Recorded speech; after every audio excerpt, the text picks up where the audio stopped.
programming, I've been talking about it forever on this channel. I've showed you when things happen, how they show you this stuff in advance in movies and television, things we're told are fiction. This is a way to desensitize people, to prepare them for what is going to happen. And it's also a form of what's known as sigil magic, because these people are all Satanists. They're all part of the occult. They show you in advance what they're going to do. This is part of how they enhance the power of their craft, the power of their spell. Yes, I know for people who are new to this, it sounds insane, but these people are Satanists. They practice black magic. They believe in it clearly. There's many people that do. Even Christians should believe it because it's real. The Bible warns about this and forbids people from doing it. These people are all part of the occult, obviously. Now, this is one of the funniest predictive programming videos that I've seen from a movie that I didn't know about. A subscriber and a friend sent this over to me, and I had to cover it. It is called 5 Feet Apart. It's based on a novel, okay, about somebody with people with cystic fibrosis. And I mean, if this isn't predictive programming about preparing you to be able to live 6 feet apart from people, but you can still fall in love, you could still live happily ever after. If this isn't predictive programming, I don't know what is. Human touch. We need that touch from the one we love almost as much as we need air to breathe. I never understood that until I couldn't have it. 5 feet apart. Are you in?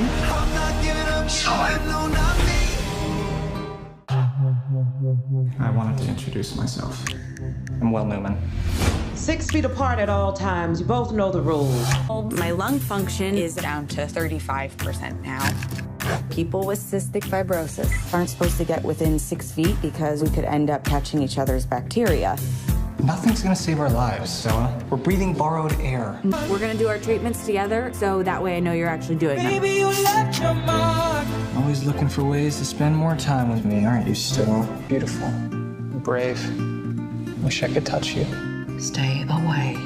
6 feet at all times. I got it. It's almost laughable. That came out 1 year before this. 1 year. This movie. Somebody just happened to go, yeah, wouldn't it be great if we released this movie about staying 6 feet apart, and we'll have this couple and they'll fall in love. The plot being one of the characters has cystic fibrosis, actively uses social media to cope with the illness and tries to live a normal life.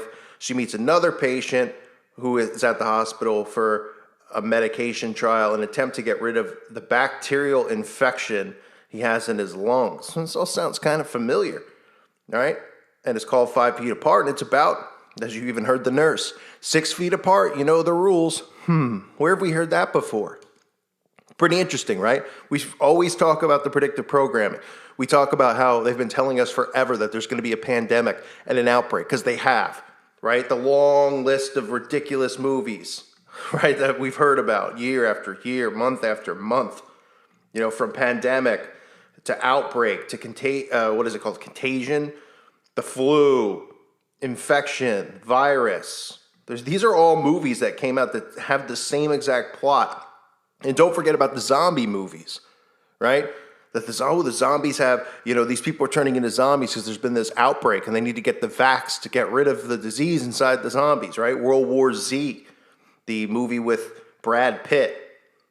So this is the stuff that's going on. And I mean, if you look and you see and read between the lines, you can see, and you should be able to see, that they're showing you this stuff in advance. They're preparing you. Your brain desensitizes from it when it sees this stuff. It's preparing you for it, right? Otherwise, people will be like, wait, what? What is an outbreak? An outbreak of what? How many times have we had to hear about the Spanish flu and all these other outbreaks they keep bringing up over and over and over, right? So that people go, okay, it's normal. We knew it was going to happen. It's happened. Otherwise, people would react in a completely different way. They would call bull crap on it. But since they've seen it so many times in the movies, they've been told that this is going to be a reality, and then it becomes a reality. All right?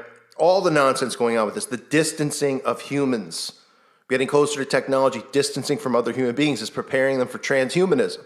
And one of the other things that we've heard, which is hilarious, is the fact that nobody's going to be able to shake hands anymore. Not that any of us should really care, because it's a Masonic tradition anyway. The whole point of the handshake really is for these Masons to tell each other apart because the Masons are taught different handshakes. So when they shake someone's hand, only a Mason would be able to tell what degree Freemason they are because they've been taught all this stuff. Now, you've obviously seen video after video from me and other people who cover this stuff showing you, bizarre-looking handshakes that these people do, and that's them showing their power and their degrees in Freemasonry to each other. That's how they figure out who is who. Now it's a lot easier, I'm sure, than it was back in the day, so maybe they don't need handshakes anymore.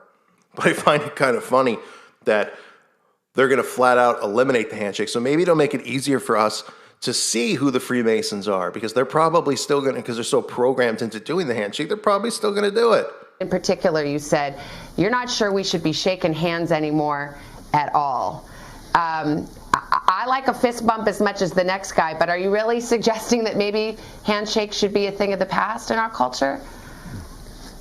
In a perfect world, when you're dealing with the potential for this terrible ordeal that we're going through right now, knowing that hands and hands to face do it, that would be something that I think would hopefully be attainable.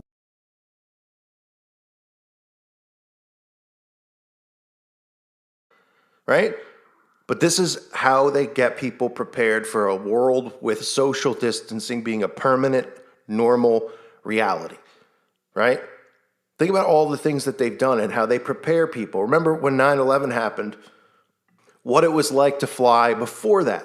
Think about in the 60s, people would fly on the planes with cigarettes, right? And then think of 9/11, and then all of a sudden, all the new rules get put in the NSA, and how much different it is. Some of you probably weren't around for that, but in the 90s, it's pretty easy to get in and out of the airport. The security thing wasn't even an issue.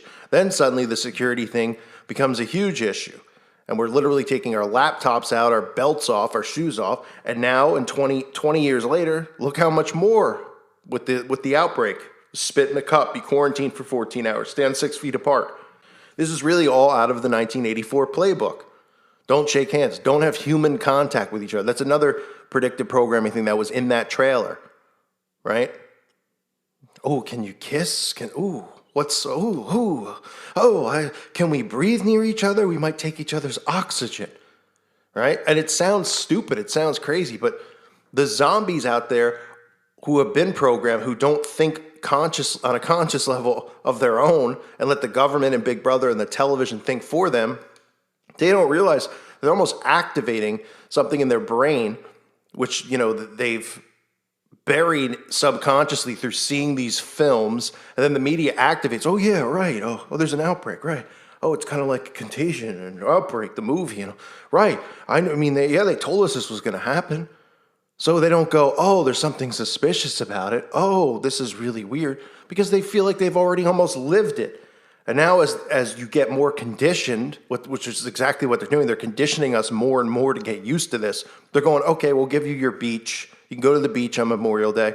However, other places we're going to open sports. You can go watch a baseball game, but you got to stay 6 feet apart. You can fly on a plane, but there's nobody in the middle seat, right? This is just going to become normal. And a year from now, nobody's going to blink and go, oh, this social distancing crap. People are just going to be like, yeah, it's just the way it is.